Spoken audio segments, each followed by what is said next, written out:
President Donald Trump and Fed Chairman Jerome Powell, what is the issue between them? Because of course you must have been seeing tweets. Moron Powell. It's too late Powell. Like, which one? What happened again now with Powell again? Who is Powell? By the way, Powell, Jerome Powell is the Fed chairman of the Federal Reserve in the United States. That's the topmost bank, the regulatory bank of the United States. So, of course, you know, Trump is the president of the United States. So what's the issue between them? Simple. Interest rate. Trump said, Oga Powell, let me use that word because in Nigeria, if you want to get attention of somebody, you have to use that word. So Oga Powell cut this thing. Oga Powell said, Oga Trump, I don't feel cut this thing. No. I don't feel cut am because he's a technical person. He said they don't work by instruction or dictation, they work by technicality of technical information, which is understandable. The last CPI, okay, by the way, let me run you through something quickly. The CPI, what's the CPI? CPI is Consumer Price Index. The CPI, the last release was suggested that there is inflation in the country, meaning that people have access to money. And you know, when people have access to money, we tend to spend and the prices will shoot up. So at that instant, what do? You raise the rate of the interest rate to what? To reduce the spending level, to reduce the inflation. Then on the other side, you know, if the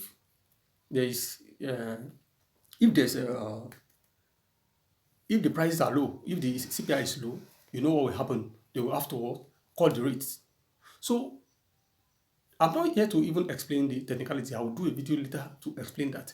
But what I want you to get is there are two data releases or three data releases that affects the price of the US dollar in the financial market. Number one is the CPI. Number two is the NFP. And number three is the interest rate. The CPI and the NFP inform the interest rate, as explained a little earlier. So NFP shows inflation balance.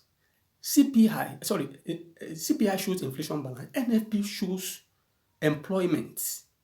If the NFP is high, it means there is more job creation. And of course, you can't have job creation if you don't have business. It means businesses are thriving.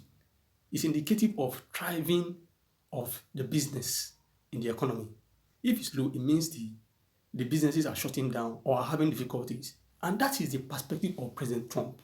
He wants a buoyant economy where businesses are springing up. He believes that if businesses are springing up, other issues in the economy will be solved. Inflation, all those things will be solved. But the Fed chair, Powell, felt otherwise, said he's working strictly with data. That was where the issue started. And Trump had been advocating for his removal. And he has gotten so messy that he has to be calling me unprintable names like Moron. And I don't quite agree with that use of word, but you know, when somebody is passionate about his country, he's passionate about America, even from the way he says it, America. If you hear him talk, the way he talks with kind of passion and enthusiasm, that America. And he almost even lost his life just by a flip for America. He is patriotic, he's passionate.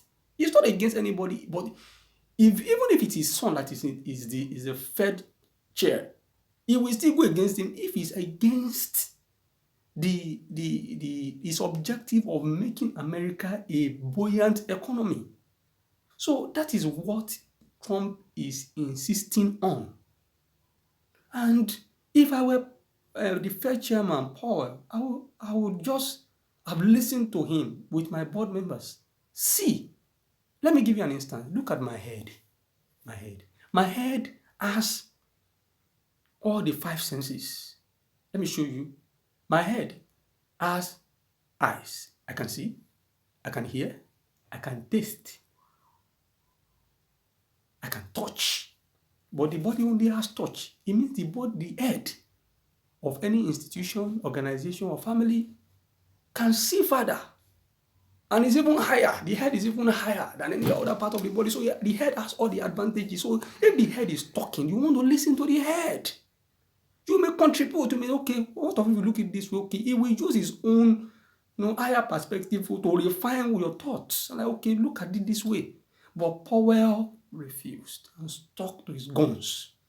And anybody that doesn't go with the policy of President Trump is deemed as an enemy of America, which he almost lost his life for. So he's going to go against you. So no matter who you are, he will go against you. And he went against Powell to the point of calling him unprintable names, which he even printed. So it's not, you don't even call it unprintable, it's printable, printed name. So now, what is the implication? The implication is that, see, the rate has to be cut because the NFP that was released shows a massive drop in jobs, which is indicative of businesses shutting down. Trump doesn't want to hear that. He doesn't want to hear it. Anybody who is causing that is going to be sacrificed. That's why it's going to, in the next few weeks, you will know, of course, Powell knows that he's a gunner. And the rate has to be cut. He already even told the Fed, the Fed that they should even override him. The board should override him and take over his function as the Fed chairman, so that he's a gunner. When we talk with respect to his job as the Fed chairman of the Federal Reserve of the United States of America. So what's the lesson from this? Listen to the head. He sees more than you. He knows more than you. It doesn't mean you should be timid or you should be reserved or drawn back. Contribute. Let him refine it for something better. You are all working towards, except if he has alternative objective. So if you want more of this insight on the financial market, the financial economy of the world, please subscribe to this channel. It's free of charge, zero charge. Subscribe and follow us on all our social media handles, on Facebook, on Twitter, and lots more. Peace out.